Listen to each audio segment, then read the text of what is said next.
वसंतराव नाईकांच्या आयुष्यावरचा हा पिक्चर आहे आणि त्यात वसंतराव नाईकांची भूमिका करायला मिळणं हे खूप भाग्याचं आहे. ज्या पद्धतीने हा सिनेमा झाला, उभा राहिला, चॅलेंज होतं एक करणं हा पिक्चर, पण संपूर्ण टीमनं, बळीराम राठोड आमचे निर्माते असतील, आमचे दिग्दर्शक असतील किंवा बाकीचे तंत्रज्ञ आणि टीम असेल सगळी, ह्यांचे सगळ्यांचंच अभिनंदन करतो की आपल्या मेहनतीतनं हा सिनेमा उभा राहिला आहे.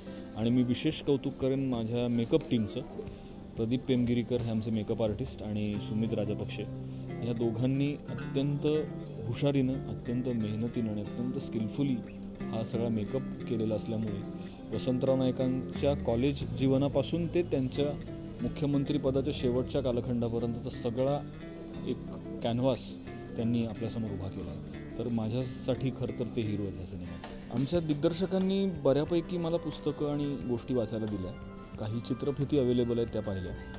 मला वसंतरावांचा आवाज ऐकण्याची फार इच्छा होती आणि तो सहजासहजी उपलब्ध होत नव्हता. तर पण आम्ही मागे लागून आणि आत्ताचे जे वंशज आहेत वसंतरावांचे त्यांच्याशी संपर्क साधून तीही मिळवली. तर ह्या सगळ्यातनं ते एक माणूस म्हणून कसे असतील हे माझ्यासमोर उभं राहत गेलं. आणि शिवाय जे स्क्रिप्ट होतं त्याच्या बाहेर जाऊन तर काहीच करता येणं शक्य नसतं. तर मुळात ते स्क्रिप्ट पुरेपूर फॉलो करण्याचा प्रयत्न मी केला. 70% सिनेमा हा आउटडोअर शूट झालेला आहे, शेतांमध्ये, डोंगरांवर, रस्त्यांवर. त्यामुळे उन्हाचा त्रास निश्चित झाला, पण मला असं वाटतं की हा आपल्या कामाचा भाग असतो आणि त्याचं फार कोडकौतुक करता कामा नये. फायनली ती मेहनत पडद्यावर दिसणं आणि चांगली दिसणं हे महत्त्वाचं. दिग्दर्शक निलेश जळमकर हे हुशार आहेत आणि त्यांनी ज्या पद्धतीने सिनेमा नरेट केला होता साधारण त्याच पद्धतीने त्याने तो उतरवण्याचा प्रयत्न केला. त्यामुळे त्यांनी हे मोठं चॅलेंज स्वीकारलं आणि ते पूर्ण करून दाखवलं.